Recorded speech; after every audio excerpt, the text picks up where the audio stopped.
வணக்கம் அக்கா. எல்லாரும் எப்பவும் நல்லா இருக்கணும். அம்மா இன்னைக்கு ஒரு சிறப்பான ஒரு பயணம். வீரபாண்டி கௌமாரியம்மன் சந்நிதியை நோக்கி போயிட்டுருக்கோம். அம்மா எனக்கு ரொம்ப ரொம்ப ஒரு செல்லப்பிள்ளை.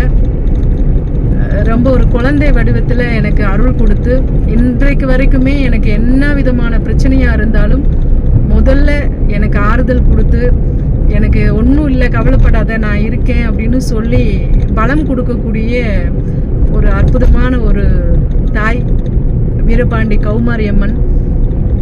5 வயதுலேருந்து இதுவரைக்கும் அவங்களுக்கு நிறைய வேண்டுதல்கள் என்னுடைய தாயார் பண்ண வச்சாங்க. அப்பத்திலிருந்து அம்மாவினுடைய அனுகிரகம் நிறைய பெற்றுக்கிட்டே இருக்கேன். இப்போவும் மனதுக்கு ஒரு ஆறுதலுக்காகவோ, இல்லை மனசில் ஒரு சங்கடம் இருக்குது அப்படின்னாலோ, இல்லை ஏதோ ஒரு பிரச்சனை அப்படின்னு தோணுச்சுனாலும், இல்லை ஏதோ ரொம்ப சந்தோஷமாக இருக்கேன் அப்படின்னு நினச்சாலுமே நான் போய் அமரக்கூடிய ஒரு இடம் அப்படின்னா வீரபாண்டி கௌமாரியம்மன் தான். அம்பாள் அந்த இடத்துல ரொம்ப ஒரு சின்ன குழந்தையா ஒரு அவதரித்து லட்சக்கணக்கான மக்களுக்கு நிறைய குழந்தை வரமும் திருமண பாக்கியமும் கொடுத்து தீராத நோய்களெல்லாம் தீர்த்து கொண்டிருக்கக்கூடிய அந்த வீரபாண்டி கௌமாரியம்மனை தரிசிக்கத்தான் இப்போ நம்ம போயிட்டுருக்கோம். ரொம்ப நாள் ஆச்சு அம்மா அவங்கள போய் பார்த்து. இன்றைக்கி ஏனோ தெரியல, மனசு முழுக்க அம்மாவை போய் பார்க்கணும்னு தோணிகிட்டே இருந்துச்சு. சரி, அம்மா போய் பார்த்துட்டு வந்துடலாம் அப்படின்னு சொல்லி போயிட்டுருக்கேன். வீரபாண்டி கௌமாரியம்மனை பொறுத்த வரைக்கும் குழந்தையா இருந்தாலும் எல்லா மக்களுக்குமே அருளை அள்ளி கொடுக்கறதுல அவங்கள மிஞ்ச ஒரு தெய்வம் இல்லை. அந்த அளவுக்கு அருளை அள்ளி கொடுப்பாங்க. போய் நம்ம பார்க்குறோம் அப்படிங்கிறப்ப உள்ள சிலையாவே நமக்கு தெரியாது. உள்ள அழகாக உட்காந்து ஏன் இவ்வளோனா வரல, என்ன பிரச்சனை அப்படின்னு சொல்லி ஒரு கோபம் காமிக்கிறது, அப்புறம் சிரிச்சுட்டு அருள் கொடுக்கறது, இதெல்லாம் நேரடியாகவே அம்மா எனக்கு காட்சி கொடுப்பாங்க. அந்த அளவுக்கு ஒரு அற்புதமான ஒரு தரிசனத்துக்காக தான் போயிட்டுருக்கோம். ரொம்ப குட்டியம்மா தான் அவங்க. ஏன்னா ஒரு சின்ன பாவாடை சட்டையை போட்டு ஒரு அழகாக நிறையா தலையில் பூவெல்லாம் வச்சு ரொம்ப அருமையான தரிசனம் கொடுப்பாங்க.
வேலைக்கு போக முடியாதா? இப்படி வாடையோட இந்த கோயிலில் உட்காந்துருக்க இல்லையா? அது பாவம் இல்லை? சாப்பிடலையா? நீ தண்ணி போட்டிருக்க, அது நல்லதா உனக்கு? கடவுள் கொஞ்சமாவது கடவுளுக்கு பயப்பட்டு வாழுங்கப்பா. ஏற்கனவே முகமெல்லாம் காயமாக இருக்குது.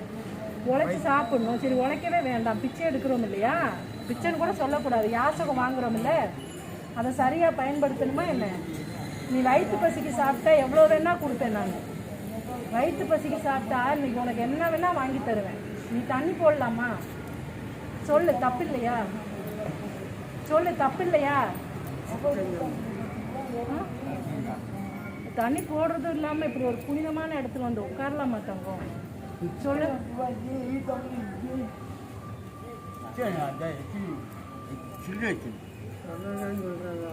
நீங்க எதுக்கு நீ அதெல்லாம் வாங்குறீங்க? என்ன குடும்பம் எங்க இருக்கு? இங்க என்ன வந்துருக்கீங்க? நீங்க மட்டுமா?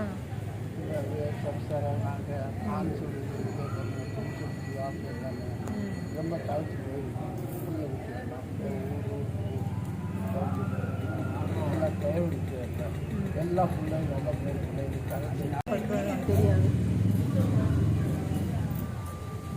தரிசனம் ரொம்ப ரொம்ப சிறப்பாக இருந்தது. அம்மாவுடைய அருளாசி ரொம்ப சிறப்பாக இருந்தது. அம்மா வந்து கோவிலில் பிரசாதமாக இந்த லட்டு கிடச்சிது. அதாவது இந்த கோவில்களில் வந்து குடிச்சிட்டு வர்றது அப்படிங்கிறது எவ்வளோ பெரிய பாவம் அப்படிங்கிறது யாருக்கும் தெரியல. இந்த கோவிலில் பணம் போடுறோம் இல்லையா, அதாவது யாசகம் கேட்குறவங்களுக்கு யாசகம் கொடுக்குறோம் இல்லையா, அது கூட நான் நிறைய தடவை சொல்லியிருப்பேன். தானம் கூட நம்ம கொடுக்குற வாங்குறவங்க இருக்காங்க இல்லையா, அவங்கள பொறுத்து தான் நமக்கு நன்மை கிடைக்கும் அப்படின்னு சொல்லி, அந்த வகையில் பார்த்திங்கன்னா இப்போது கௌமாரியம்மன் கோவிலில் நான் பார்த்த நபர் ஃபுல்லாக தண்ணி போட்டு வந்து உட்காந்து அடுத்த ரவுண்டுக்காக பணம் கேட்டுட்ருக்காரு. எவ்வளோ ஒரு மோசமான செயல் இல்லை? ரொம்ப முகம் சுளிக்கக்கூடிய ஒரு தன்மை. ரொம்ப கஷ்டமாக இருந்தது அதை பார்க்குறப்போ. இருந்தாலும் அவன் அழறப்போ மனசு கேட்கல, அதனால தான் அவனுக்கு ஒரு நேரம் சாப்பாட்டுக்காவது ஆகட்டும் அப்படின்னு சொல்லி. ஆனால் அவன் சாப்பிட போகிறதில்ல, அவன் குடிக்கத்தான் போகிறான். அது தவறு, அது உணர போகிறதில்ல. எல்லாருமே ஒரு குடும்பத்தில் வேலை பார்க்குற பிள்ளைங்களே திருந்த மாட்டுறாங்க. பிள்ளைங்க, மனைவி, இப்படி எல்லாரும் இருந்துட்டால் கூட இந்த குடிங்கிற அந்த ஒன்றுனால வந்து இன்றைக்கி மக்கள் எல்லாருமே அடிமைப்பட்டு கிடக்காங்க அப்படின்னு தான் சொல்லணும். அந்த வகையில் அம்மாவுடைய தரிசனம் முடிச்சுட்டு வரும்போது அந்த ஒரு சங்கடம் மனசுக்குள்ளே இருந்தது. சரி, திருந்தணும், மாறணும் மக்கள் எல்லாம். எல்லாரையும் அம்மா தான் பார்த்துட்ருக்கா, அவளும் எல்லாத்தையும் பார்ப்பா. அந்த வகையில் மாற்றக்கூடியவங்கள மாற்றுவா. எந்த வழியில் மாற்றணும் அப்படிங்கிறது அவளுக்கு தெரியும். இன்றைக்கி இந்த ஒரு பதிவு உங்களோட பகிர்ந்துக்கிட்டதில் ரொம்ப ரொம்ப மகிழ்ச்சி. அம்மாவினுடைய தரிசனம் ரொம்ப ரொம்ப சிறப்பாக கிடச்சிது. ரொம்ப மகிழ்ச்சி.